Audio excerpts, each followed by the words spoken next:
Ótimo, está gravando. Obrigado, Carlos. Mas então, senhores, vocês têm alguma dúvida em relação ao plano de cima? Não? Tá bom. Ainda sobre a bibliografia, eu vou fazer a mesma observação que eu sempre faço, independentemente da disciplina que eu leciono. Tá? E vocês já sabem desse meu posicionamento, né? Então, será breve. Senhores, no mundo do direito nós temos dois tipos de obras jurídicas. Obras criadas e escritas para o mundo acadêmico e obras criadas e escritas para o mundo dos concursos públicos. As obras que constam no plano de ensino dos senhores para a vida acadêmica. Okay?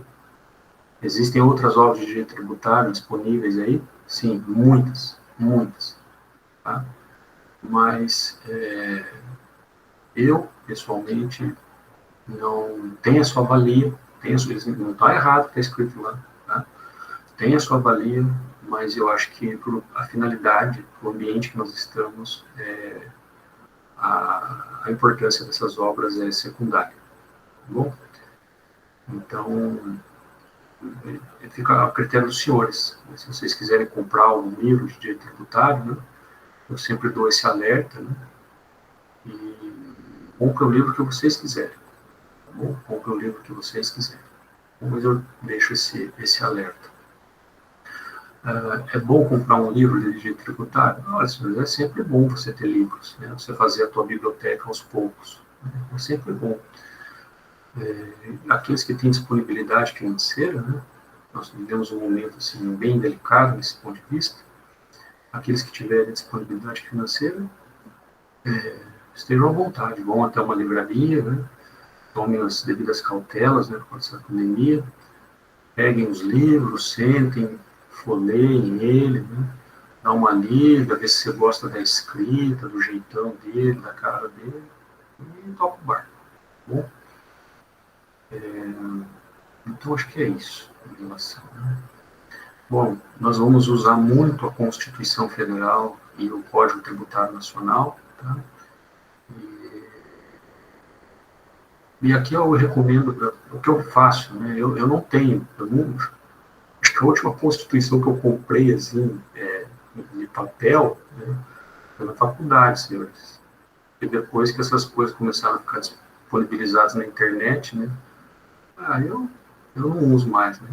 Então, o que eu faço, né? Eu vou lá no Google e digito, né, por exemplo, Constituição Federal de 88, Planalto, né, porque o Google ele já vai te direcionar para o site do Planalto.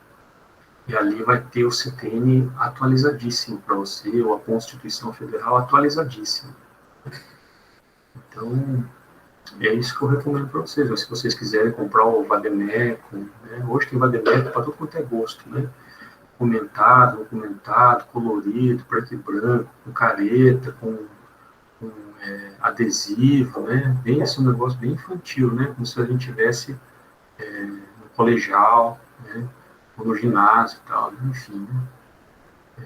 Parece que a educação, a gente está regredindo, né? A gente precisa desses tipos de recursos, mas enfim, é tudo válido. É tudo válido para a educação. Bom, agora vamos fazer alguns recadinhos das nossas regras de convivência. O semestre passado, vamos falar agora sobre presenças e faltas, né? Vocês têm direito a 16 faltas durante o semestre, tá? É 16. 16, e você tirou mais do que a média, mais do que 7, você está aprovado. Tá? 17 faltas, está reprovado. Então, o critério é matemático, depende. Bom, o semestre passado, o controle da presença era feito através de uma atividade, né? Uma atividade, o professor disponibilizava lá uma questão, e o aluno tinha a obrigação de entrar ali naquele link e resolver a questão. Né? Não importa se acerta ou não a questão. Contava a presença desde que ele tivesse acessado aquele espaço ali, né, dentro do prazo assinalado. E assim era contada a presença. Bom, senhores, esse semestre não temos mais, não é mais assim o controle. Tá? O controle será feito por chamada. Então, eu farei chamada todas as aulas. Tá bom? E farei duas chamadas. Tá bom? Farei uma chamada no início, ali por volta das 7h30, né? Que é o horário assim, que o pessoal costuma... Dá tempo de todo mundo chegar, né? O pessoal chega do trabalho e tal. Acho que 7h30 aí é um bom horário. E depois, no final da aula, eu vou fazer uma outra chamada, tá bom? E eu já vou lançar as faltas no momento em que eu faço a chamada, tá? Eu estou com o sistema aberto aqui. Eu já vou deixar lançadinho lá no sistema para vocês. Então, as faltas, vocês vão ter o número ali sempre atualizado, no acompanhamento de vocês, tá bom? Ok. Professor, Diga. algum limite de horário, assim, para o senhor aceitar? Não entendi. É algum limite de horário para o senhor aceitar para entrar na aula? Não. Ou só aceita até, tipo, 7h30, 7h20? Não, eu assim, não recebi nenhuma orientação nesse sentido, e assim, é um negócio que, para mim, eu não dou importância para isso. Tá bom? Não dou importância. Tá bom. Mas, né, se chegar muito tarde, eu vou deixar entrar, só que já vai ter falta às 7h30. Ok?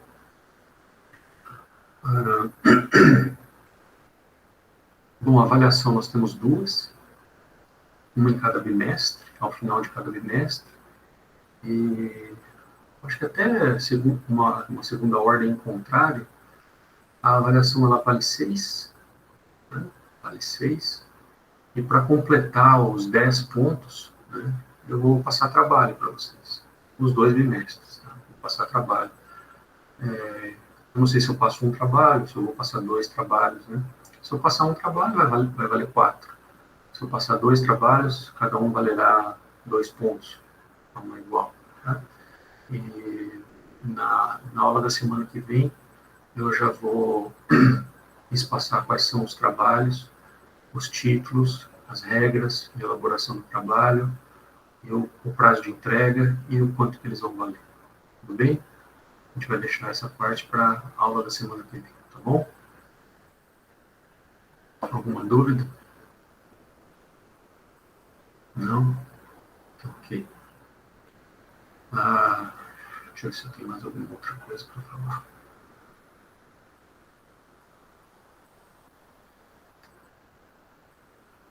Não, senhor, eu acho que era isso mesmo.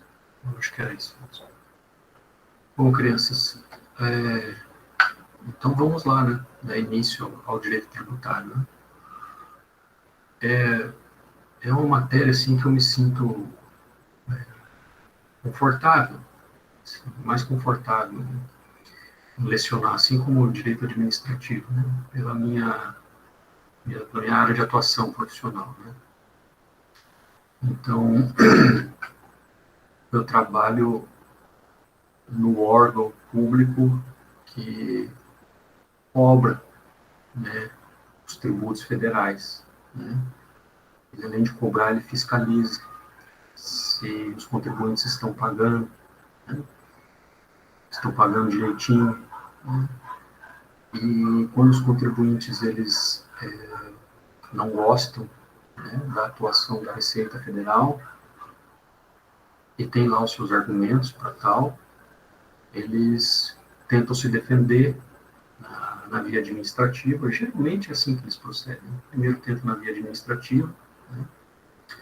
E existe um processo, uma lei que regula o processo administrativo fiscal. Tá? Assim, o Código de Processo Civil, ele regula o processo civil, a tutela de direitos civis, né? Só que no âmbito do Poder Judiciário. Temos o processo penal, só que agora para lides de natureza penal, né? E quando você labuta na via administrativa, né, a gente fala em processo administrativo. Só que o processo administrativo fiscal, aquele que se discute tributo, relação jurídica tributária, em âmbito federal, tem uma lei própria. Tem uma lei própria. É só essa lei que você tem que observar. Tá? Você não pode aplicar uma outra norma. Né? Se você aplicar uma outra norma, a Receita vai dizer, olha, infelizmente você perdeu o prazo para você fazer a sua impugnação, porque você usou o prazo de uma lei que não se aplica aqui. Né? Então, na esfera tributária, senhores, as coisas são bem reguladinhas, bem reguladinhas. Tá? Então, geralmente, os contribuintes, eles procuram se defender na via administrativa, né? E existem algumas instâncias administrativas, apresenta a sua impugnação, essa impugnação tem uma decisão a respeito, cabe recurso, uma DRJ, depois pode subir até o CARF, né, que fica lá em Brasília. Depois do CARF, lá no CARF cabe alguns recursos dentro do próprio CARF, mas depois do CARF não tem mais para onde ir, aí resta mesmo a via judicial. Né? E se durante o curso do processo administrativo fiscal o contribuinte resolve, né, paralelamente ingressar com ação judicial, a lei do PAF diz que ele está abdicando da via administrativa. Então, a gente encerra o processo administrativo e só vai ficar com a via judicial. Né?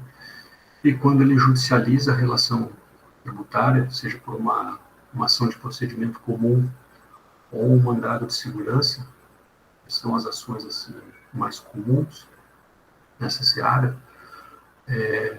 a Receita Federal, a Receita não defende a União, tá? Quem defende a União é a Procuradoria da Fazenda Nacional. Mas a Receita Federal, ela tem que, como ela, né, é que administra e ela fiscaliza, ela tem que cumprir as ordens judiciais. Então, a Receita, ela acompanha todas as ações judiciais. Presta informações técnicas ao juízo, né, porque os juízes, né, senhores, sabem direito tributário. Eles vão saber o direito tributário aqui, que é ensinado na faculdade, que é ensinado no banco dos cursinhos, né? Agora, como você operacionaliza as coisas nos sistemas, né? Fazer cálculos de tributos, né?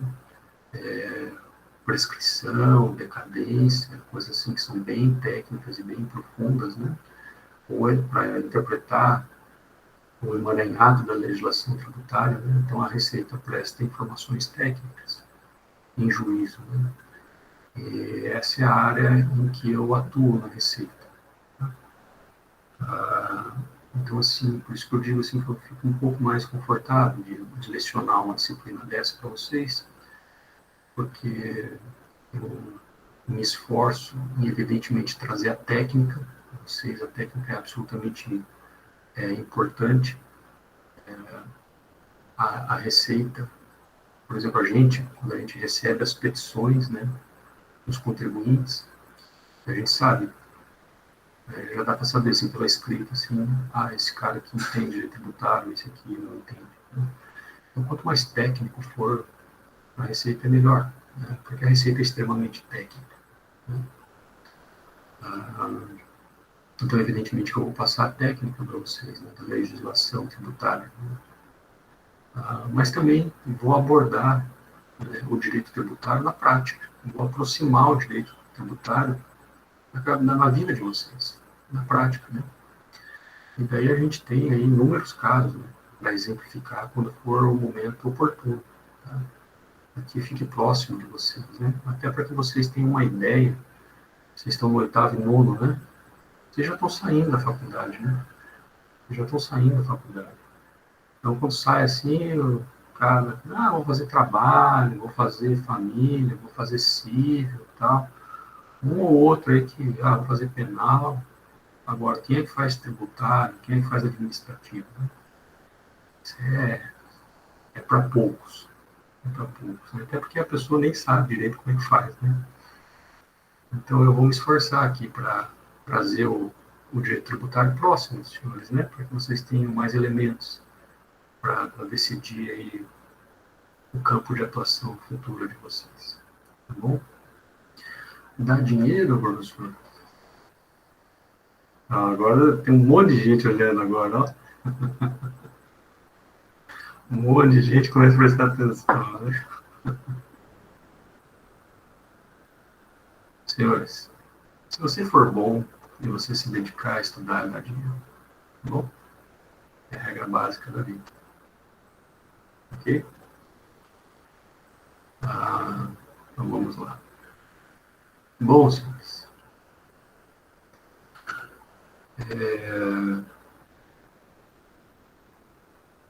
Por que é necessário o tributo? Levanta a mão aí. Quem é que paga imposto de renda? 1, 2, 3. Só 3 pagam imposto de renda? O resto está na isenção? Quem que paga IPTU? Quem que paga IPVA?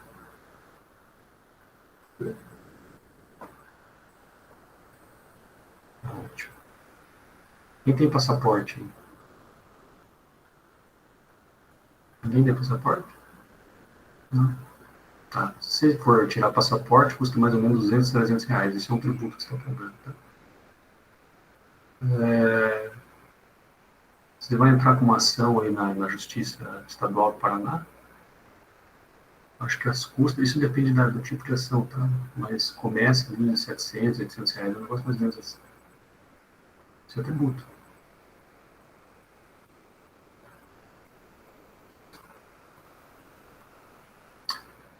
Por que tem que pagar tributo, hein? Qual é a razão da existência do tributo? Tributo é gênero, tá, senhores? Gênero. São espécies de tributos, impostos, as taxas, contribuições de melhoria, empréstimos compulsórios e as contribuições, tá? Então, por hora, eu vou falar bastante em tributo. Quando chegar um momento oportuno, numa aula mais para frente, aí a gente vai começar a ser mais técnico no linguajar. Eu vou falar assim, agora são impostos que a gente vai falar, só de taxa, e cada um tem um regramento específico. Mas na aula de hoje, a minha pergunta é, por que a gente tem que pagar tributo? Você paga tributo porque você quer? O Estado pediu a tua concordância de você pagar tributo?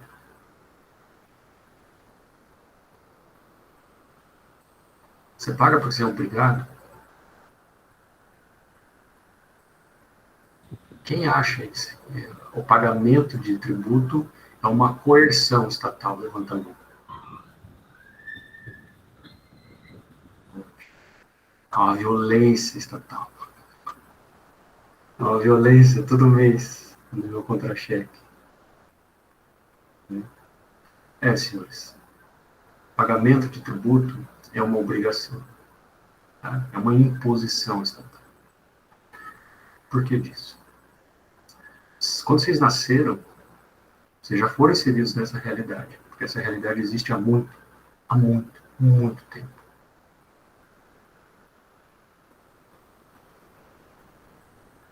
Mas existe assim há muito tempo mesmo. Antes de Cristo o negócio, tá? É longe, é longe. O tributo existe desde antes de Cristo. Por que você paga tributo? Alguém? Para o Estado, na teoria, conseguir manter algumas coisas para o coletivo. Tem algumas coisas para o coletivo. Saúde, educação, no caso do Brasil, né? Que é o SUS, essas coisas. Se funciona ou não é uma outra história. E por que o Estado tem que prestar essas coisas para o coletivo? Porque aí a gente vai entrar em uma outra conversa, né? Porque o Estado que domina tudo. O Estado domina tudo. Domina, sim, óbvio. Não, sim, Teria a ver com arrecadação e distribuição de verbas? Com arrecadação e distribuição de verbas. Mas por que arrecada? Por que distribui?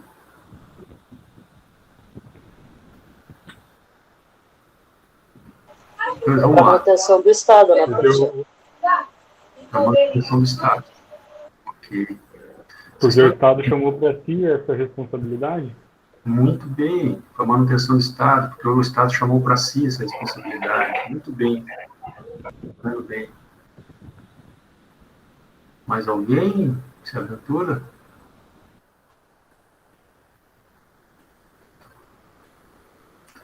Vamos lá, crianças. Porque o Estado chamou para si. Porque o Estado é soberano. Porque o Estado é soberano. Você sabe que... Você já ouviu falar de Sócrates? Não jogador de futebol. Ouviu falar de Sócrates?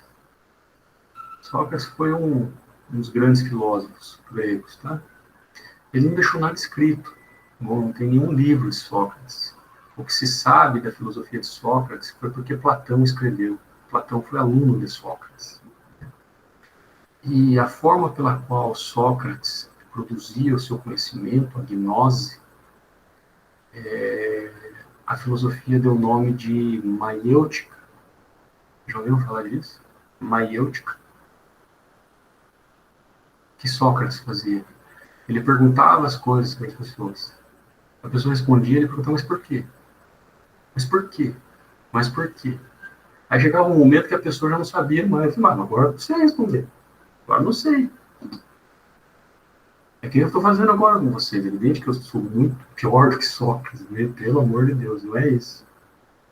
Mas assim, por que precisa de tributo?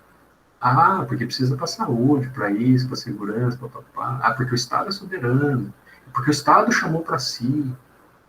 Mas por que o Estado chamou para si? Então, assim, vamos lá desde o início. Quando a gente chega no início do cérebro de vocês, a gente reseta. E daí começa a escrever tudo de novo. Aí eu vou escrever para vocês. Cabecinha de vocês. Senhores, o Estado existe porque ele é absolutamente necessário que exista. Se o Estado não existir, nós não existiremos.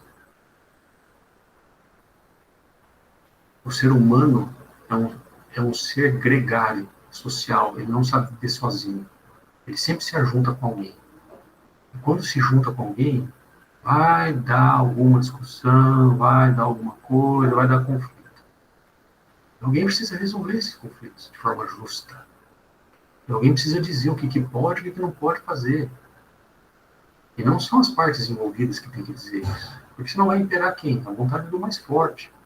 Seja o mais forte fisicamente, ou aquele que tem mais poderio econômico, poderio bélico, sob algum critério. Alguém vai ditar as regras, só que essas regras não são justas, porque atende o interesse só de uma das partes.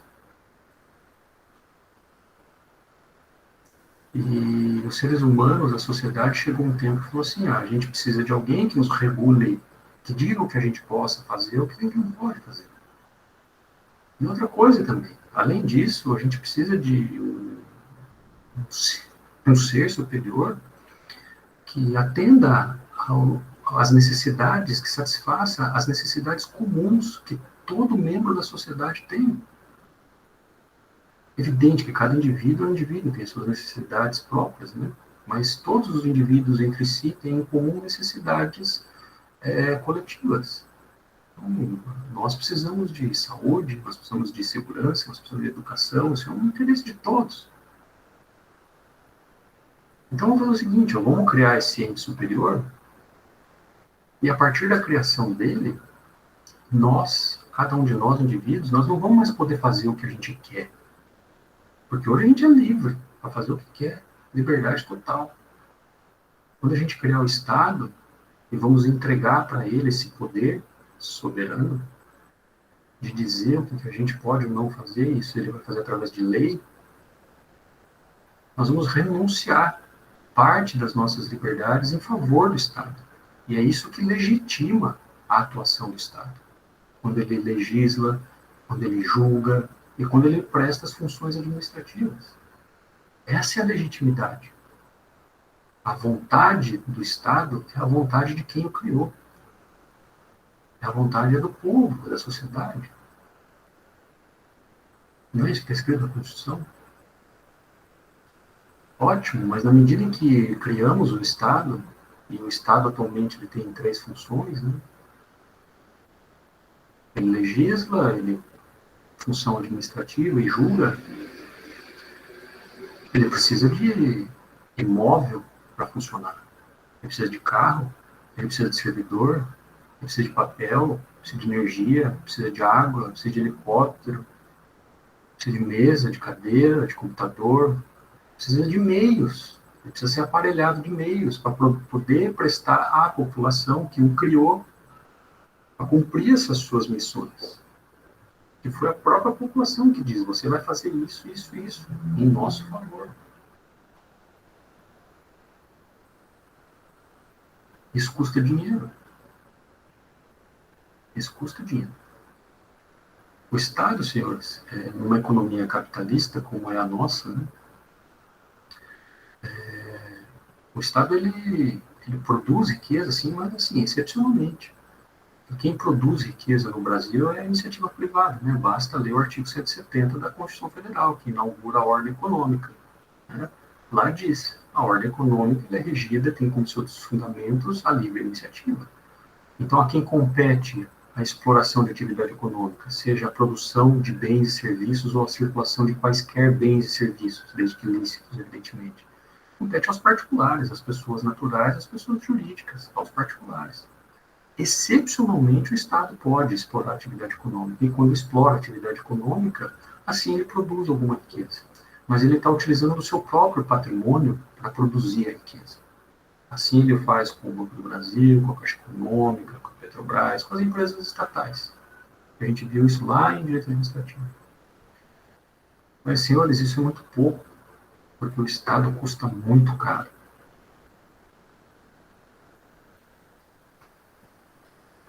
E o Estado ele precisa se financiar de uma outra forma. Ele precisa de uma outra forma para obter recursos necessários para a sua manutenção e para o cumprimento das suas finalidades constitucionais. Ele precisa de outros meios para obter esses recursos, gerir esses recursos e aplicar esses recursos. São três coisas, são três verbinhos.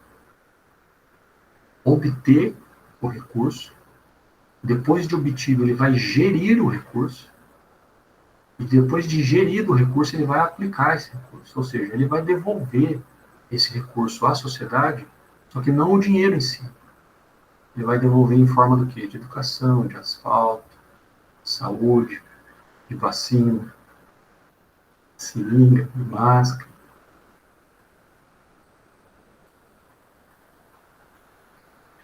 E qual é o jeitão que o Estado encontrou para se financiar dessa forma? O Estado impôs a toda a sociedade: vocês é que vão me financiar. Vocês me criaram, vocês é que vão me financiar. Como assim a gente vai te financiar? Vocês vão me financiar pagando tributos. Eu vou dizer quais são os tributos. Assim, quando eu digo assim, eu, Estado, vou dizer, na verdade são os representantes, né? Os deputados, os federais, os senadores, os deputados municipais, os vereadores e os deputados estaduais. Eles que representam o povo, né? E eles que vão dizer, olha, vocês vão pagar imposto de renda, vão pagar IOF, vão pagar IPI, vão pagar CSLL, PIS, COFINS, IRPJ, ITR, imposto de importação, imposto de exportação. Vocês vão pagar. Nossa, mas como que a gente vai pagar? Eu vou dizer, vou produzir uma lei, e eu vou dizer, quando vocês praticarem o fato X, vocês são obrigados a pagar esse imposto. A base de cálculo dele vai ser tanto e a alíquota dele vai ser tanto. Aí tem uma série de técnicas para você redigir a instituição de um tributo, a gente vai ver isso. Para que haja justiça fiscal. E nem todos, né, podem pagar tributos de forma equânime. Não é verdade? É só pensar no imposto de renda, pessoa física. O imposto de renda, pessoa física, quanto mais você ganha, mais você paga. Então, aquele que ganha, acho que mais de 4.000, 1.400, negócio assim, paga 27,5%. De tudo aquilo que recebe, 27,5% vai para a União. Eu acho que de 3.000 até 4.000 é 22,5%. Um pouquinho mais para baixo é 15, 12, negócio assim. Eu acho que até 1.900, 1.800, negócio assim, você não paga imposto de renda. Você é isento. O que é isento? Você já ganha pouco, né? Então o Estado diz, não, você já ganha pouco, se você ainda for pagar imposto, eu, Estado, vou acabar contribuindo para a proximidade da sua indignidade de pessoa humana, de sobrevivência. Né? Então, vários tributos eles são orientados nesse sentido da progressividade. Se você ganha mais, paga mais. É diferente, por exemplo, no IPVA. Né? Não importa qual é o carro, né? A alíquota é a mesma, mas ela varia de acordo com a base de cálculo. Né? O imposto de renda ele varia tanto a alíquota quanto a base de cálculo. O IPVA só varia a alíquota. Então você tem lá aquele Corcel 77, né? Amarelo, que era do seu avô, que você cuida dele com muita estimação, né? Ele provavelmente é isento de PVA, dependendo do estado que você está. Né? Mas se você tem aí um carro que custa 50, 60, 100, 200, meio milhão e tal, o imposto é alto, porque a base de cálculo é alta. Né? Também isso a gente vai ver um pouquinho mais para frente. Mesma coisa, consumo de bens, assim, consumo de bens de importação. Há produtos que o Estado diz, você quer importar? Pode importar, não tem problema, você pode trazer para dentro do Brasil. Mas eu entendo que isso daqui é supérfluo. Você pode trazer, é supérfluo. E como ele é supérfluo, e mesmo assim você quer trazer, isso indica que você tem riqueza. Então, se você tem riqueza, você vai pagar mais tributo. Então, a alíquota do imposto é lá em cima. Vocês entendem essas coisas? Existe uma série de técnicas de tributação, mas a gente vai ver isso no momento oportuno. Tá? Então, crianças, o Estado, para que ele possa cumprir as suas missões constitucionais, ele impõe a todos da sociedade a obrigação de pagar tributos. Ah, professor, mas essa obrigação aí não nasceria de um dever de solidariedade que todos têm? Porque assim, se todos usufruem dos serviços que o Estado entrega para a população, para a sociedade, assim, nada mais justo, né, que todos assim também contribuam para o financiamento disso. Olha, senhores, esse dever de solidariedade, ele até existe, mas no momento pré-jurídico. Não é o dever de solidariedade que gera a obrigação de você pagar tributo. O que gera a obrigação de você pagar tributo é porque existe uma norma que diz, se você ganha 5 mil reais de imposto de renda, você tem que pagar 27,5.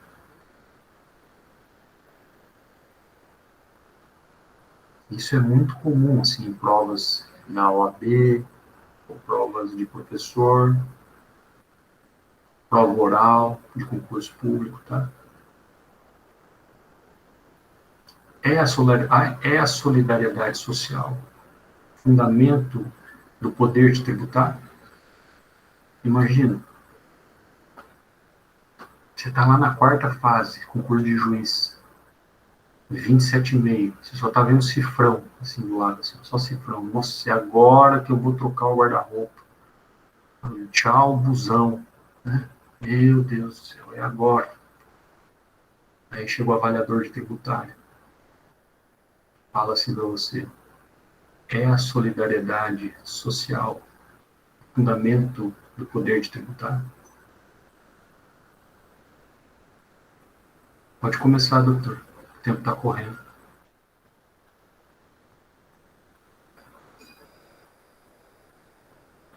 A obrigação de pagar tributos, senhores, ela é uma relação jurídica. É uma obrigação jurídica. Ela nasce da lei.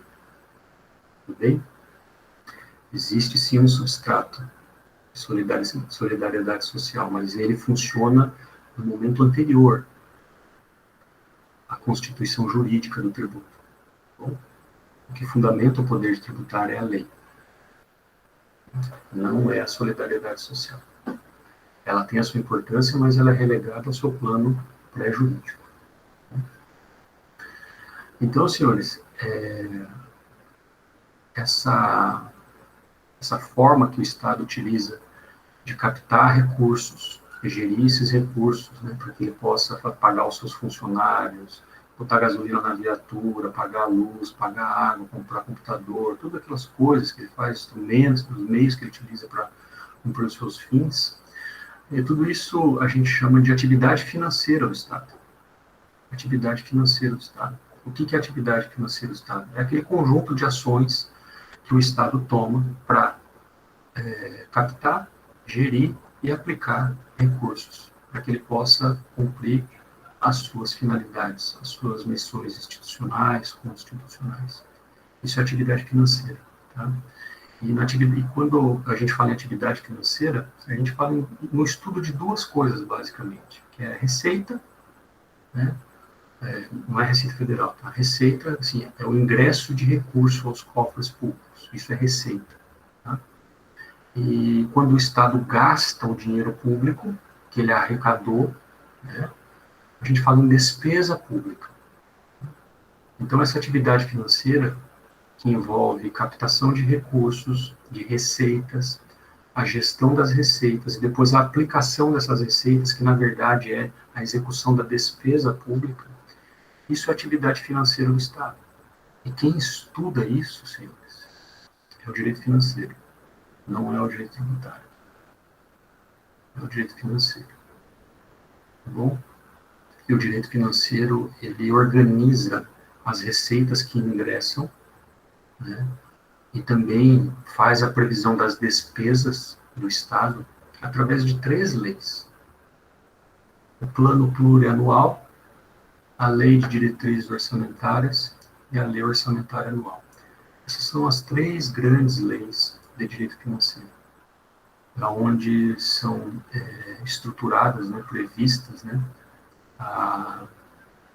as receitas do Estado brasileiro e como é que essa receita vai ser gasta no exercício seguinte. Tá?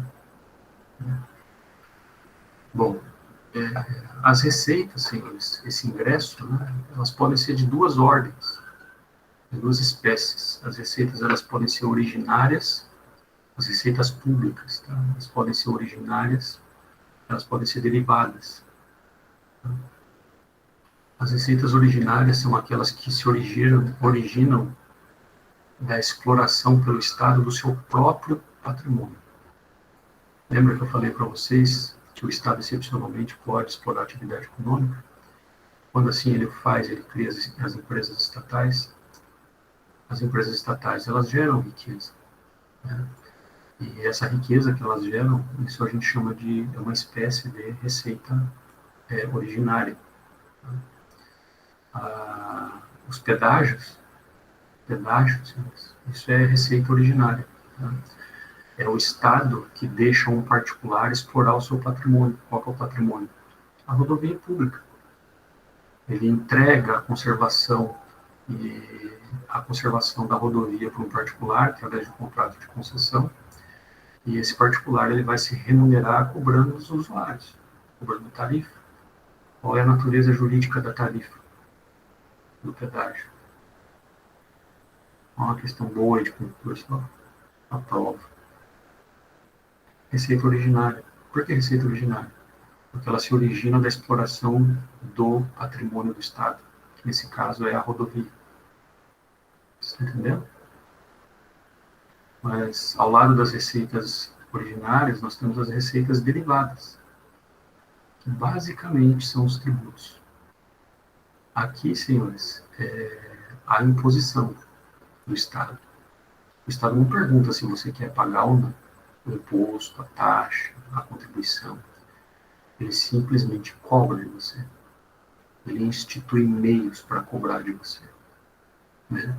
Alguns tributos ele consegue cobrar com muita eficácia e outros nem tanto. Né? E daí ele fiscaliza para saber se você está pagando corretamente. Né? Então, existem alguns tributos que são é de lançamento de ofício, outros são de lançamento por homologação, tal, né? Enfim, isso vocês vão ver lá para frente. Mas nas receitas derivadas, senhores, a regra é a coerção. Não existe manifestação de concordância do contribuinte para o pagamento do tributo. Sou obrigado a pagar. E se eu não pagar, o Estado vai cobrar multa e juro. Assim, multa, senhores, e juro de tributo é violento. É violento. Vou dar um exemplo para vocês. Todo ano vocês têm que cumprir uma obrigação tributária acessória. Tá? Desde que você ganhe acima, no ano passado ganhou acima de tantos mil reais, acima de 28, 29 mil reais. No ano seguinte você tem que fazer a declaração de imposto de renda. Isso é uma obrigação tributária, só que acessória.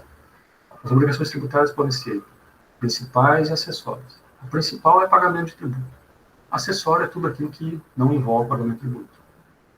Então, apresentar a declaração de imposto de renda é uma obrigação tributária acessória. Você vai dizer para o Estado quanto que você ganhou e qual que é o patrimônio que você tem. O Estado fica sabendo, né? Se você está pagando certinho, né? Se aquilo que você paga condiz com o teu patrimônio, né? E para outras finalidades também. E às vezes, quando você faz a declaração lá de quanto que você ganhou, o programa já faz o cálculo lá, né? Eita, pagou menos. Você vai ter que pagar imposto de renda. No passado, você ganhou mais, mas pagou menos imposto de renda. Então, agora você vai ter que pagar. Né? Daí você pode pagar em até 8 vezes, né? Dá para parcelar em 8 vezes. Imagina que você vai lá e parcela 8 vezes. Faz carnezinho lá de DARF, 8 meses. 8 vezes. Vai ficar pagando até novembro, dezembro. Né? Você entrega ali em abril, né? Fica pagando até dezembro. Bom, atrasa o pagamento de uma dessas parcelas. Imagina que essa parcela seja de R$500. Atrasa um mês o pagamento. Sabe quanto que dá? Com juros e multa, mais ou menos? Dá aproximadamente quase próximo a R$600. Um acréscimo de R$100. É violento, mas o tributo custa caro. Assim. Você acha que o cheque especial é caro, que o cartão de crédito é caro, o tributo também custa caro. Então, já é uma dica que eu dou para vocês. Né? De educação financeira, né? Sempre paga as suas dívidas. Professor, eu não consigo pagar todas. Qual das dívidas que eu tenho que pagar? Você paga que custa mais caro. E qual é a dívida que custa mais caro? É aquela que o juro é maior. Essa que você tem que pagar em primeiro lugar. Regra de educação financeira. Tá bom, crianças? Então, o tributo, senhores, você paga e o Estado não pergunta se você quer. É uma imposição. Já as receitas originárias, que decorrem da exploração do patrimônio estatal, é contrato. Você só paga se você quiser. Então, assim, se você quiser ter uma conta no Banco do Brasil, você vai ter que pagar por isso. É uma sociedade economia mista. Você paga por isso. Como você paga por qualquer banco. É uma taxa de manutenção da conta corrente, né? Mas você paga se você quiser. Mas para você pagar, você tem que fazer um contrato. E você só faz o contrato se você quiser. Ninguém te obriga a ir lá abrir conta no Banco do Brasil. Não é verdade? Então, as receitas que são originárias, elas têm bilateralidade. O pagamento delas depende da concordância da outra parte. O Estado ele coloca à disposição. Você quer. Então, você vai ter que pagar. O pedágio é um negócio um pouco desnaturado, né? Porque, em tese, né, senhores, a estrada que liga o ponto A até o ponto B, né, se você for pedagiar essa estrada, você tem que colocar uma outra via à disposição do usuário, e essa via não pode ter pedágio, é ele que escolhe. Ele escolheria. Eu vou pela via que não tem pedágio ou eu vou pela via que tem pedágio. Geralmente a que tem pedágio é melhor, é mais curto, tal, mas no Brasil não tem isso. Só tem um jeito de ir de um ponto A para o ponto B. né? Até tem um outro jeito, só que você vai ter que ir até o meio do estado, depois andar mais 500 quilômetros, é melhor pagar o pedágio. Então o pedágio assim, é quase que meio obrigatório, né? É quase que meio obrigatório. Tá? Ou a não ser que você se comporte como um nobre deputado paranaense, né, que há alguns anos atrás ensinou como passar no pedágio sem pagar o pedágio. Exemplo de cidadania, né, de civilidade. Enfim. Vocês entenderam? Vocês entenderam? Ainda para encerrar essa atividade financeira, senhores, eu preciso falar para vocês um negócio que chama... Bom, poder tributário eu já falei. Né? Quem tem esse poder de tributar é o Estado. É o Estado nas suas figuras políticas, os entes políticos. Quem são os entes políticos? Vocês se lembram? União, estados, municípios e o Distrito Federal. Muito bem, Carlos, parabéns. Quem exerce o poder de tributar no Brasil é a União, os estados, o Distrito Federal e os municípios. Tá bom? E cada qual tem os seus tributos, que eles podem instituir e cobrar. Tá? Não é desorganizado, assim, todo mundo cobra a mesma coisa ao mesmo tempo. Né? Um exemplo para vocês. O imposto de renda é um imposto federal.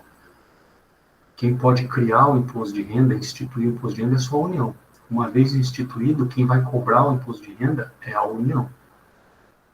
Se o cara não pagar o imposto de renda, quem vai executar o tributo, fazer a ação de execução fiscal é a União. O IPVA é um tributo dos estados. IPVA, né? Receita sobre veículo automotor.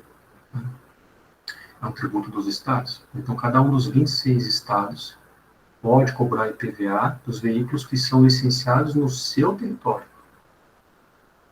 Tá? E IPTU, né? Imposto de Propriedade Territorial Urbana. Se você é proprietário de um imóvel, seja de uma casa, um apartamento, um prédio residencial, comercial, não importa, você paga IPTU. Tá? E a competência para instituir, criar, cobrar e executar o IPTU é dos municípios.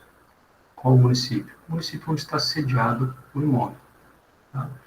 Quem faz toda essa divisão, essa organização, é a Constituição Federal. É isso que a gente chama de competência tributária. Tá? Então, senhores, o poder de tributar é esse poder, essa prerrogativa que a Constituição confere aos entes políticos de instituir, cobrar, aplicar, né, fiscalizar, arrecadar os tributos. E quem exerce esse poder de tributar é quem? É a União, os Estados, o Distrito Federal e os municípios. Tá? Existem alguns doutrinadores que fazem uma distinção do poder tributário, né? Poder tributário vertical e horizontal. O vertical seria isso, é esse que eu disse para vocês. Quais são as pessoas responsáveis pelo poder de tributar? Então, você tem a União vertical, né? Os estados, o Distrito Federal, os municípios, né? No ponto de vista horizontal, né? Horizontal, a gente falaria das funções, né? O poder de tributar é uma das tarefas do Estado. Assim como é uma das tarefas do Estado elaborar as leis, executar as funções administrativas e julgar os conflitos de interesse de forma definitiva. Né? A doutrina faz essa distinção do poder tributar. Tá bom? E por fim, senhores, para a gente encerrar esse negócio de atividade financeira, eu preciso falar um pouquinho para vocês de fazenda pública. Tá? Fazenda pública. Porque no direito a gente precisa ter um bom vocabulário, né? Porque a pessoa que repete muitas mesmas palavras no direito não é legal a petição. Digam para mim aí, abra o microfone aí, me digam sinônimos de autor de ação. Requerente. Muito bem, cara.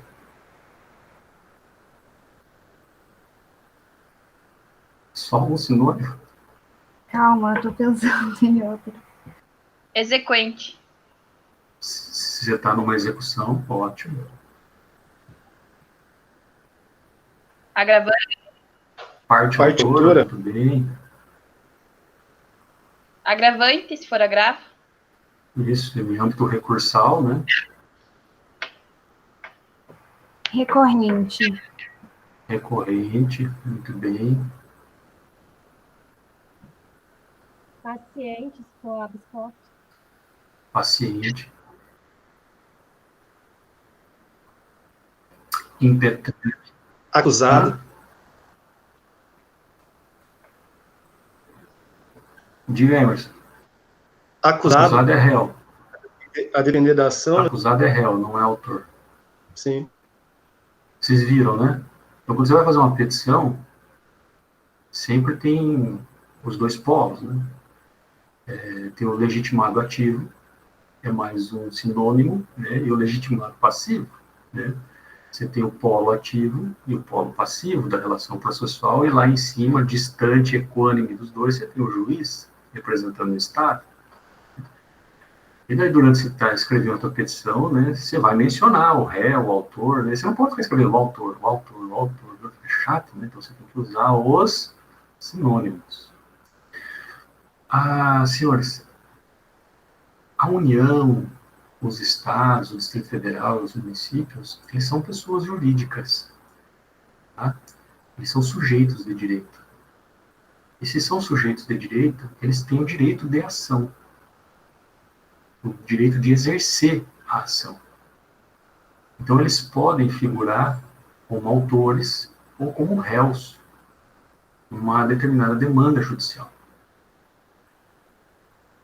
Então, lá na petição inicial, quando um desses entes será o autor, se qualifica como federal a causa.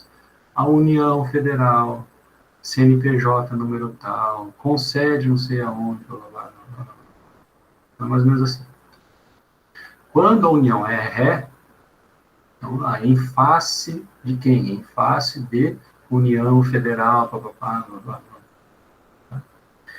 No decorrer dessa petição inicial, seja o ente político, a União, o Estado, autor ou réu, você pode chamar eles de um sinônimo, mas desde que essa ação envolva discussão de relação tributária, porque o sinônimo que eu vou dar para vocês só se aplica na relação tributária.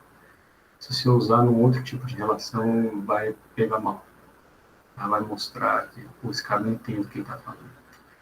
Então, em causas tributárias, em que a União geralmente é ré, né, você pode chamar ela de fazenda, a fazenda pública. A fazenda pública. É um sinônimo. Tá? E daí você se refere, o que é fazenda pública? Você está se referindo ao quê? Ah, a União, mas o que, tecnicamente? A União aqui estaria representando um conjunto de direitos e obrigações. Um conjunto, um complexo de direitos e obrigações. Tá? Que nesse caso, de natureza tributária. É a fazenda pública. E a fazenda pública, ela pode ser fazenda pública federal, é a União, fazenda pública estadual, de cada um dos estados, fazenda pública distrital e a fazenda pública municipal, de cada um dos municípios. Então, o vocábulo, né, fazenda pública, a gente relega, né, reserva a aplicação dele para o direito tributário, para o direito financeiro. Tá bom? A gente deixa para esse campo. Tá? Professor, se Oi? a fazenda for ré em alguma ação, a gente pode chamá-la de ré ou requerida ou é errado? Pode, sem problema nenhum. A ré, a requerida, sem problema nenhum. Tá bom? Mais alguma pergunta? Se é um mandado de segurança, se chama ela de impetrada. O mandado de segurança é um costume no mandado de segurança, sabe? É só usar impetrante e impetrado. Engraçado, que o mandado de segurança não pega mal isso. Né? Ou impetrante, a impetrado, ou impetrante, a impetrado. De vez em quando é que muda, assim, a parte autora, o autor, a parte ré e tal. Mas no mandado de segurança, geralmente o pessoal abusa de ficar repetindo impetrante e impetrado. Então, Eu concordo com você que é meio ruim ficar repetindo, porque eu aprendi até na escola em redação que é ruim repetir palavras. Mas no escritório que eu trabalho, eles gostam de começar falando do autor e só falar o autor durante toda a peça. Assim. É assim que eles ensinam. Tudo bem, sem problema nenhum.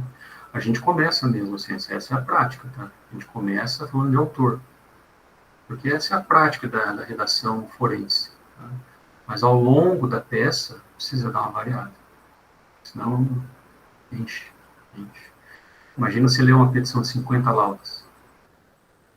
O autor, meu Deus. Assim, a gente tem que pensar, uma dica que eu dou para vocês. Né?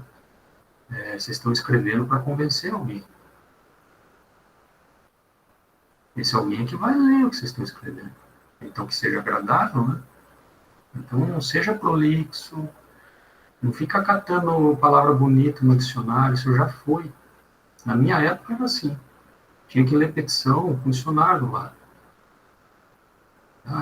Parecia, né, assim, um pouco de soberba, sabe? Hoje as coisas mudaram por bem, assim, as petições estão mais enxutas e elas vão direto ao ponto, assim. A gente pega a petição, assim, que tem 80 laudas. Gente. Misericórdia, né? Misericórdia. Não dá nem para entender qual que é o problema que o sujeito está tendo. Não dá nem para entender qual que é o conflito, sabe? E na área tributária, aí complica também. Então, vamos escrever pouco, ser resumido, né? Escrever fácil, né? Vamos ajudar lá o Poder Judiciário, o pessoal da via administrativa, né? Tipo eu, assim. Fica mais fácil. Eu não fico 2 dias trabalhando no processo só. Tá bom? Vocês entenderam, crianças? Vocês têm mais alguma dúvida? Bom, então eu só vou falar com vocês. Vou passar para vocês um conceito de direito tributário. Né? E eu não sei se eu deixei no materialzinho, né? No materialzinho de estudo. Vocês viram, né? Que lá no AVA tem um material de estudo, né? Vocês viram? Sim. Sim? Tá. Então, assim, ó, eu já deixo no Word para vocês, para já deixar aberto e vocês podem escrever durante a aula para facilitar. Tá bom? Aí eu só não lembro se nesse material eu deixei um conceito. Tem? Sim, professor. Tá lá. É um conceito do Hugo de Brito, né? Direito tributário é o quê? É um ramo do direito. Um ramo do direito público. Tá? E qual que é o objeto do direito tributário, né? Ele regula, disciplina as relações que são estabelecidas entre o fisco, entre a fazenda, entre a União, Estados, Federal, municípios, e as pessoas. Quais pessoas? Físicas e jurídicas, tá? E que estão sujeitas, né, à tributação. Estão sujeitos à tributação. E o direito tributário também ele não regula só isso, essa relação entre a fazenda e os contribuintes. Ele também, o direito tributário, ele limita o exercício da fazenda quando ela executa o poder tributário. Quem impõe esses limites é o próprio direito tributário. E a gente vai ver isso quando a gente estudar os princípios tributários e as imunidades. Tá?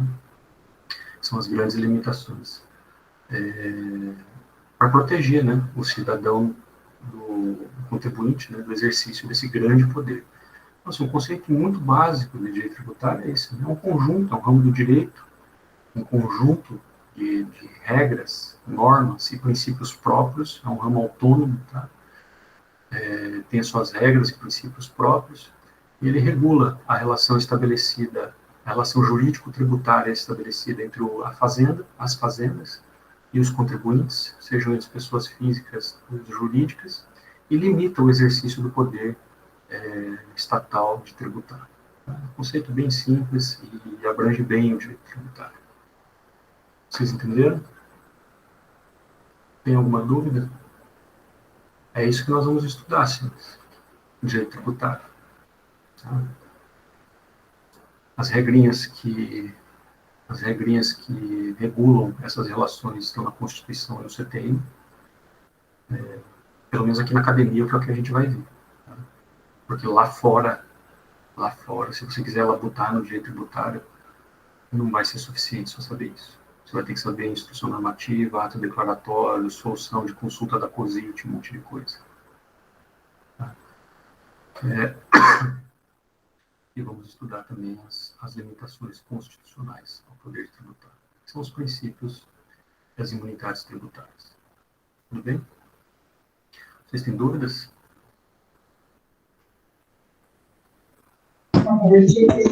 Professor, a partir de qual artigo da Constituição? 145.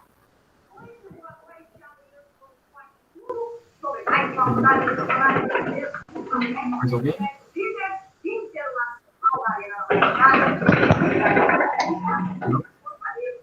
Então tá bom, senhores. Na próxima aula, nós vamos estudar as fontes do direito tributário.